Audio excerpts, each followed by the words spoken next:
No, I don't wanna play no games. No, I don't wanna hear promises. You do you. Yes, what's good, people? So, not much to be said today, really, to be fair, apart from we are here again. So, we're looping back round now, which is obviously we didn't get to play Southampton, so we're only 18 games in, but starting to repeat games now, which is sort of like equally exciting, equally terrifying. So, obviously, mint result last time to Newcastle.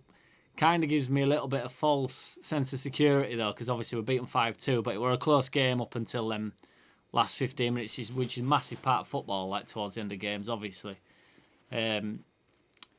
But yeah, so, you know, and it all counts. I'm not saying that we didn't convincingly beat them, because we did. There's a few worrying things for me. So Newcastle haven't won a game in 10 games. Their last, when we beat them last, is 10 games ago, and the game before that they beat West Brom 2-1.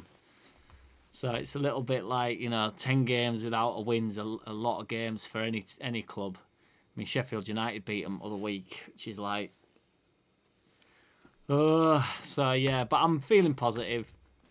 That Maximim or whatever you call him, he's like their main threat, but he hasn't been playing for a few weeks. I think he's had COVID or he's been injured or something.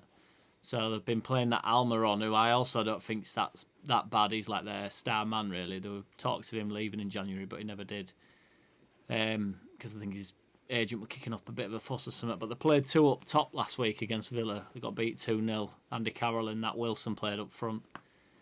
It just depends if they can get anything going against us, really. Yeah, I predict a win. I'm always going to predict a win. It's a massive game now, really. We're actually, you know, we're 12th. We've played one less game than most teams in league. And we're only, you know, sort of 3 points, 4 points off Arsenal above us with a game in hand. So we'd be a point behind Arsenal, which if we can stick with Arsenal, you know, we should. I mean, I think we'll be fine anyway. It's just we do need to get a win now, because like Brighton picked up a result and Fulham have looked decent lately. West Brom look like they might be having a go for it. So we're still well off at drop, like, but yeah, a bit nervy. But yeah, to be honest, I think 3 points tomorrow.